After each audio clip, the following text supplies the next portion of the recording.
I know many of you are eagerly awaiting your tax return to hit your bank accounts. You put in all the effort and all the time to get these taxes appropriately made, and you want to get your money back that is duly deserved to you. So in this video, we're going to talk about when you will get your tax return back, how you're going to monitor it to see its process, and what you can potentially use your tax return for to make a little bit more extra money. So let's jump right into the video. Hey, what's up guys? My name is Chase and this is a penny pincher's guide to personal finance. If you are getting some good information from these videos and you want a little bit more, then consider hitting that subscribe button and that like button. All right, we'll jump right into the video. So I know many of you are probably pretty anxious to get your tax refund back because you might be using it for certain things.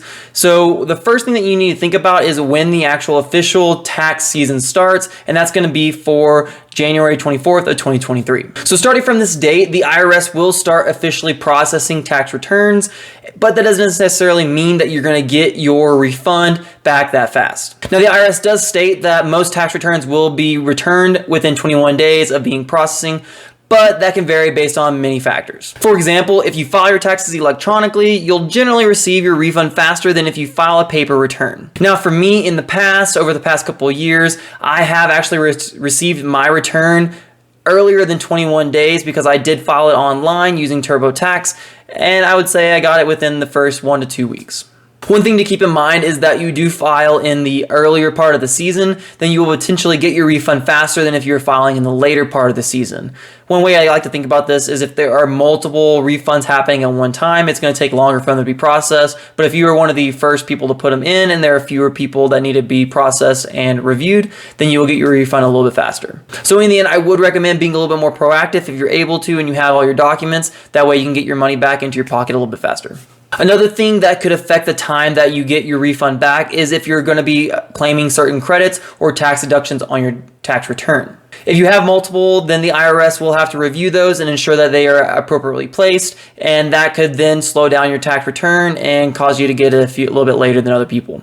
So now that we've talked about when you're going to get your tax return, 21 days after you submit it and it's being processed, and in that time can vary depending on multiple different factors, let's talk about how you can continue to monitor and see where your tax return's at. Now, the first and probably the best way to monitor your tax return and find out where it's at would be to actually go to the irs.gov website and look on the Where's My Refund tool. Now, this tool will give you the status of your refund as long as you have 3 simple steps. First, you're going to need your social security number. Second, you're going to need to know what your filing status is. And then third, you're going to need to know what your expected return amount is. Once you plug in all 3 of these information into the boxes, you'll then be able to populate and find out what point of the tax return process your refund is in. So taking a look right here at the irs.gov website, after I plugged in the social security number as well as the filing status and then my refund amount, it did populate at this moment that my return has been received, but it has not been approved or a refund has not been sent.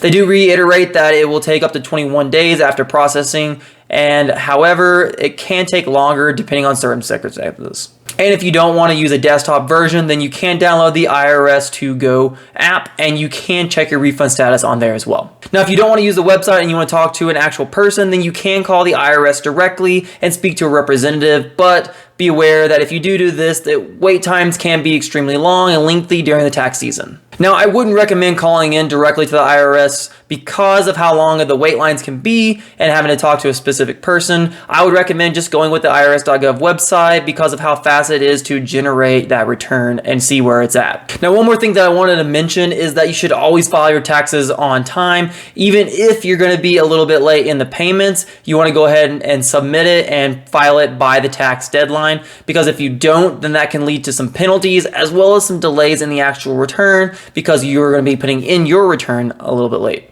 So go ahead and submit it and work with the IRS to figure out a good payment plan that works well for your schedule without having to add any additional penalties. Now that you have received your refund, I would recommend looking into a couple different things that you can utilize that refund for. One of the biggest ones that I would recommend would be to use it for an emergency fund. Now, emergency funds are more looked at like a rainy day fund that you can utilize if something was to go wrong and has a multiple months of expenses in case you do need to use them. Now, the next thing I would recommend utilizing your refund for would be to use it for your Roth IRA and making sure that you are maxing it out, because you can put that in for the tax year of 2022 if you do that soon. And then you could also consider using it more so for a vacation fund to go ahead and reward yourself for a long year's work at your job. So I hope this helped you to find out how to monitor a refund and utilize it appropriately. So there you have it. That is how you find out where your refund is. If you're interested in more tax videos like this, then go ahead and take a look up here at the right corner.